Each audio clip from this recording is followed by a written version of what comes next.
it seems like you guys are like pioneering this culture of like kind of just doing whatever you want to do on a bike at any moment. Do you feel like you guys are kind of setting the precedent for what it means to go out there and kind of like be a stunt rider and run around on a bike? And I mean, the things you guys post constantly seem insane.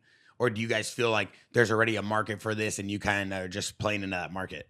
No, I don't feel like there was a market for it. We've definitely, you know, made it over the last, well, I got into the Harleys in 17. I got on a bagger in 18. So the last about 6 years I've been, you know, really spending a lot of time on that bike and I guess building the scene. Because when I started stunt riding the Harley, so I got on the Dyna, I was on it for a year and I looked kind of funny on it because I'm a bigger dude. So it looked really small on me.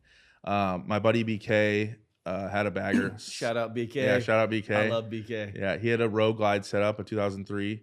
He's like, hop on my bike, try it out, bro. So I hop on it. I'm like, this is it, dude. That's what got you into the baggers? Yeah, so I literally hopped on Craigslist at the time and found a bike that day and started setting it up. But at that time, BK was the only guy with like a fully set up Road Glide that I guess BK and Buddy also. Yeah, Settle had one. Yeah. Yeah. But those were the only two guys that I knew of that had fully set up stunt baggers, right? So now, like after all these years of doing it, now you go on rides, there's 15 guys with set up Road Glides. I'm like, yeah, this is wild. Just like to see the progress, you know? Well, it's cool. Like the shit that you do on it, like you make it look really easy. So everyone wants to jump on a bagger and try it. And there's not that many people that can actually do it. You know what I mean? Like moving that much weight around. But like you, like with the dudes with HPI, like building your motors, like you have some of the baddest motors and like, it allows you to do way cooler shit for 100%. Sure. Yeah. It allows me to just be able to beat the absolute shit out of it and keep doing it. Right. Like I feel like you're one of the dudes that's like you beat your bike more than a lot of people. Like that thing's always on the rev limiter, always sounds like it's gonna grenade, but every day you're riding, it's not broke. Like goes to show like how good the dudes are that you're partnered with that are building your motors and stuff. Like it's extremely impressive. Honestly, even to myself, I'm like, there's no way it's gonna live through this, right? I'm just doing a rev limiter coaster. I'm like, it's gonna blow up, and it just keeps going for years after. It's crazy, insane. And for the general population and people like myself who probably aren't as skilled as you two, what is the difference in terms of a stock like Harley bagger that someone would just go ride, you know, around town versus how you guys build yours?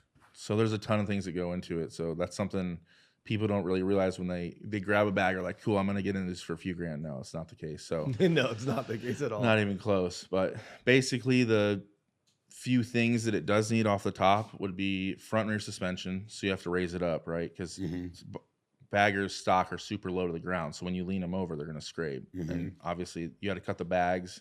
You got to cut the fender. You got to do bars, risers, handlebars. Just a good seat. It's a full build. Seats are so slick. Seems like a full build. Yeah. No, you have to do a full build. To ride a bagger. And like you want, like especially doing like what they do, they definitely want more power and stuff too. Because stock, that bike makes like 80 horsepower. What's yours make? Not too much more, but it's a huge difference. It makes 105. Yeah. Yeah, because you can get to the point to where it's too much power and it's hard to ride. I remember riding one of Buddy Suttle's bikes, and like I remember like wheeling his bike and then wheeling the bike that the motor was done on, and I didn't like it because it was so snappy. Like when you get it up, like it wasn't like you couldn't just like cruise doing a wheelie. It was just like like it was like I didn't like it at all. Yeah, it's just too much. So right now I'm actually building a bike. So my bikes that I have now are super manageable power, so you can do a lot with them. But once you get like going like over 70 miles an hour, like doing burnouts and stuff, 70, 80 in a wheelie, it just runs out of power. It kind of falls on its face. You're building something to go faster? I'm building something right now. HPI is building me a bike to go faster. So shout out to those guys. Red Rock Harley gave me the bike. Nice. But yeah, so that bike's going to be in the 160s. Have you seen any of the videos of him like drifting through traffic? Yeah. It's insane. He sent me a video. And there was a dude making comments like, oh, your shit's edited, dude. That's not real. I remember every one of his boys were like, yeah, dude, why are you putting these fake videos on the internet? Bro, so him and TJ came to JAXXON. They grabbed a couple of the watches, the chains. Then we went over to Santo Studio. We gave him some of your new denim and the flannels.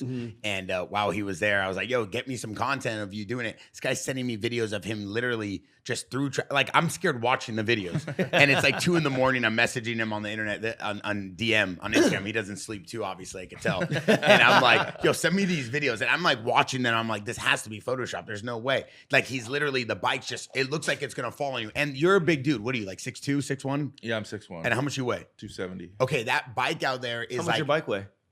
I've never weighed it. It's over 9. It's got to be around 9. It's got to be 1,000 pounds. Yeah. Just it It's looks gnarly, dude. massive. With me on it, it's definitely over 1,000 pounds. Yeah, for sure. Bro, and I can't even like get on this little scooter over here and try to wheelie down Dude, the he street whips without it around falling. like it's like a 50. Yeah, and Like, you toss it around like Yeah. it's nothing too. Like I've seen you but ride the that's 50. straight up bike skill, dude. Like he's like one of the most skilled dudes out there. Like I say there's like a handful of dudes that are in your industry that are seriously like fucking dope. Like it can do anything on a bike, Yeah. on any style bike. Like, Right. and it's cool. Like, it's definitely cool to see.